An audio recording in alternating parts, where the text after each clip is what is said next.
8 दिसंबर तक इंडिगो की 1300 से ज्यादा फ्लाइट कैंसिल है बिकॉज इंडिगो का स्टाफ को डीजीसीआई ने नए नियमों के तहत रेस्ट के लिए भेजा है क्योंकि स्टाफ अंडर रेस्ट पाया गया। इंडियन एविएशन सिस्टम पूरी तरह से ठप है। पिछले 2 दिनों में 1300 से ज्यादा फ्लाइट कैंसिल है। पूरी भारत का पत्रकार और पूरी भारत की मीडिया बिजी है राष्ट्रपति पुतिन को और नरेंद्र मोदी की दोस्ती को दिखाने में।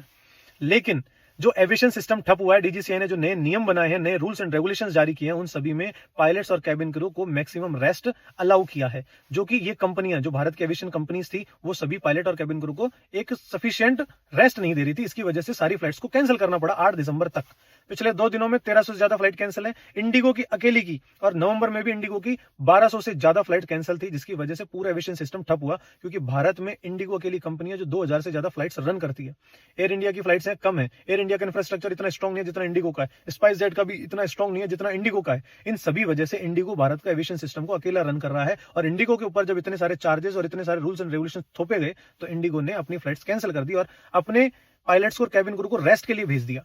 अब 8 दिसंबर तक की तो सारी फ्लाइट कैंसिल। अब 8 दिसंबर तक जो भी पैसेंजर्स एयरपोर्ट पर अटके हुए हैं उनको बेसिक फैसिलिटीज भी नहीं मिल रही हैं। टॉयलेट, पानी और फूड, तीनों चीजें नहीं मिल रही हैं। कुछ पैसेंजर्स के साथ तो बुजुर्ग और बच्चे हैं जो भी परेशान होंगे। जो विदेश के यात्री भारत घूमने आए थे वो भी अटके हुए हैं, और अलग अलग एयरपोर्ट पर इतना तगड़ा हंगामा चला हुआ है जिसको कोई भी मीडिया नहीं दिखा रही है।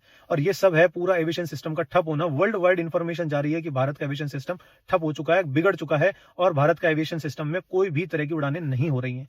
डीजीसीआई ने एकदम से नए नियम लागू किए, इन सबकी वजह से ये हुआ है। डीजीसीआई ने पिछले नियम लागू किए थे जिसको किसी को नॉलेज नहीं है, इन्फॉर्मेशन नहीं है। 10-15 सालों में उठता है, नए नियम बनाता है, लागू कर देता है, किसी का नुकसान हो रहा है, फायदा हो रहा है, कोई मायने नहीं रखता। डीजीसीआई को रेगुलर अपनी मीटिंग्स करनी चाहिए, रेगुलर अपनी चेकिंग करनी चाहिए, जांचें करनी चाहिए सारी फ्लाइट्स के कैबिन क्रू की और पायलट्स की, तभी जाकर के भारत का एविएशन सिस्टम स्ट्रांग होगा। आज अमेरिका का एविएशन सिस्टम दुनिया में सबसे स्ट्रांग है, तो उसके पीछे अमेरिका का एविएशन सिस्टम अथॉरिटीज, और भारत के एविएशन सिस्टम अथॉरिटीज पूरी करप्ट है, जो उठी है और उठ करके नए नियम बना दिए, जिसके बदौलत भारत की 1300 से ज्यादा फ्लाइट्स कैंसिल हो चुकी हैं।